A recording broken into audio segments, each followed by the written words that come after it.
നമസ്കാരം.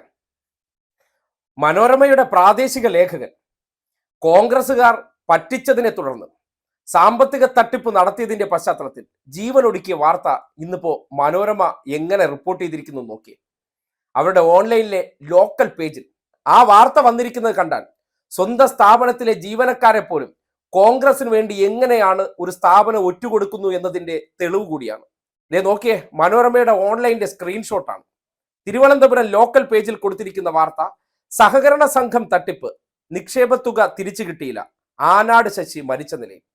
ഏതോ ഒരു ആനാട് ശശി മരിച്ചു. അത് ആരാണെന്നൊന്നും മനോരമയ്ക്ക് അറിയില്ല. ഏതോ ഒരു സഹകരണ സ്ഥാപനത്തിൽ ഒരു തട്ടിപ്പ് നടന്നു. അത് എവിടെയാണെന്നും മനോരമയ്ക്ക് അറിയില്ല. ആനാട് ശശി എന്നത് തിരുവനന്തപുരം ജില്ലയിലെ നെടുമങ്ങാട് എന്ന സ്ഥലത്ത് മനോരമയുടെ പ്രാദേശിക ലേഖകനായിരുന്നു. മനോരമയ്ക്ക് വേണ്ടി കോൺഗ്രസുകാരെ വിളിപ്പിച്ചുകൊണ്ടിരുന്ന ആനാട് ശശി, അദ്ദേഹം ഇത്രയും കാലത്തെ സ്വന്തം അധ്വാനത്തിനിടയിൽ കഷ്ടപ്പെട്ടുണ്ടാക്കിയ പണം 1,62,00,000 രൂപ കോൺഗ്രസിന്റെ ഈ സഹകരണ ബാങ്കിൽ, മുണ്ടേലയുള്ള രാജീവ് ഗാന്ധി സഹകരണ ബാങ്കിൽ നിക്ഷേപിക്കുകയായിരുന്നു. ആ വ്യക്തിക്ക് പണം കൊടുത്തില്ല. ബാങ്ക് തകർന്നു എന്ന് അറിയിച്ചു. ഇനി പണം കിട്ടില്ല. സ്വാഭാവികമായിട്ട് ഏതെങ്കിലും ഫണ്ട് കോൺഗ്രസുകാരുടെ കൈ കിട്ടിയാൽ അത് ഏതെങ്കിലും ഒരു വ്യക്തിക്ക് തിരിച്ചു കിട്ടും. പക്ഷേ നമ്മുടെ നാട്ടിലെ ഇടതുപക്ഷവുമായി ബന്ധപ്പെട്ട ഏതെങ്കിലും ബാങ്ക് ആണെങ്കിൽ മാത്രമേ ആ ബാങ്കിന്റെ പേരും ഭരണസമിതിയുടെ പേരൊക്കെ പുറത്തു വരുള്ളൂ. ഇതെന്തിനു പറയുന്നു? സ്വന്തം സ്ഥാപനത്തിലെ ഒരു ലേഖകൻ, ഇന്നലെ വരെ മനോരമയ്ക്ക് വേണ്ടി പണിയെടുത്തുകൊണ്ടിരുന്ന വ്യക്തി, അയാൾ സാമ്പത്തിക ബാധ്യത മൂലം അയാൾ കഷ്ടപ്പെട്ട പണം കോൺഗ്രസുകാർ അടിച്ചെടുത്ത വിഷയം, അതുമായി ബന്ധപ്പെട്ട് അദ്ദേഹം പുറത്തു വന്ന് ഒരു തുണ്ട് കയറിൽ ജീവിതം അവസാനിപ്പിക്കുകയാണ്.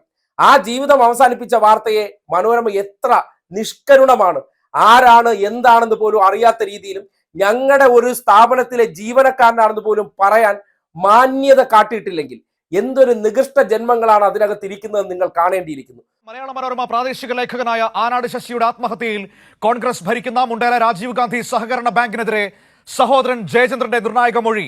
സഹകരണ ബാങ്കിലെ 1.62 കോടി നിക്ഷേപം തിരികെ ലഭിക്കാത്തതിനാലാണ് ആനാട് ശശി ആത്മഹത്യ ചെയ്തതെന്ന് സഹോദരൻ ജയചന്ദ്രൻ മൊഴി നൽകി. കോൺഗ്രസിന് വേണ്ടി ഏത് നിലവാരത്തിലും പോയി കൂലിയെടുത്ത് നടത്തുമെന്നൊരു അവസ്ഥ വന്നിരിക്കുകയാണ്. ഇന്നലകളിൽ ആനാട് ശശിയെ കൊണ്ട് ചെയ്യിച്ചിരുന്നതും ഈ പണി തന്നെയാണ്. ആ പണി ചെയ്യിപ്പിച്ച് അദ്ദേഹത്തെ കൊണ്ട് കോൺഗ്രസുകാർക്ക് വേണ്ട സഹായങ്ങൾ കൊടുത്തതിന് ശേഷം അതേ കോൺഗ്രസുകാരാൽ പറ്റിക്കപ്പെട്ട് അയാൾ ഒരു തുണ്ട് കയറിൽ ജീവൻ ഒടുക്കുമ്പോൾ ഞങ്ങളുടെ ജീവനക്കാരനാണെന്നെങ്കിലും ഞങ്ങളുടെ പ്രാദേശിക ലേഖകനായിരുന്നു ആനാട് ശശി എന്ന് പറയാനുള്ള മാന്യത കാട്ടാത്ത മനോരമയെ നാട് കണ്ടിരിക്കണം.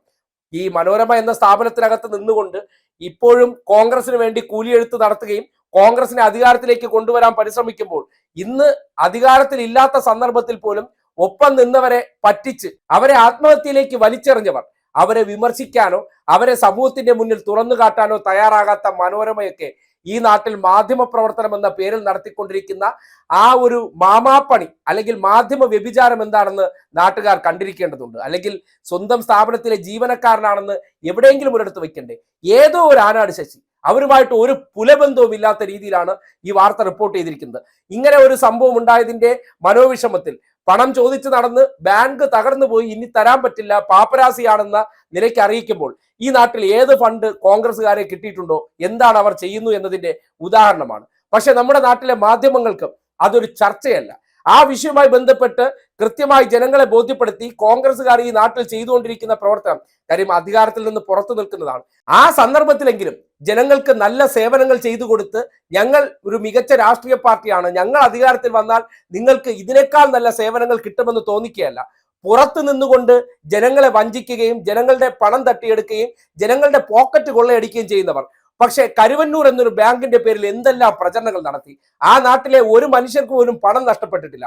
പക്ഷെ മനോരമയുടെ വാക്കും മനോരമയുടെ എഴുത്തുകളും വായിച്ചുകൊണ്ടിരുന്ന ആനാട് ശശി അദ്ദേഹവും കോൺഗ്രസുകാരെ അവിടെ പൊലിപ്പിച്ചെഴുതിയപ്പോൾ സ്വാഭാവികമായിട്ട് നമ്മുടെ നാട്ടിൽ തട്ടിപ്പും വെട്ടിപ്പും നടത്തുന്നവരെ വെള്ളപൂശി ആ വെള്ളപൂശിയ വ്യക്തിയെ തന്നെ ചതിച്ച് ഒരു തുണ്ട് കയറിൽ ജീവനെടുക്കുമ്പോൾ ആ വ്യക്തിയുടെ മരണത്തിന് കാരണക്കാരനായിട്ടുള്ള അല്ലെങ്കിൽ മനോരമയുടെ ലേഖകന് തന്നെ ജീവൻ നഷ്ടപ്പെടാനായിട്ടുള്ള അവസരം ഉണ്ടാക്കി കൊടുത്ത കോൺഗ്രസുകാരെ ഒളിപ്പിച്ചു പിടിക്കുന്ന ആ വിശാല ഹൃദയമുണ്ടല്ലോ, നാട്ടുകാർ കാണാതെ പോകരുത്. ഇതാണ് മനോരമ.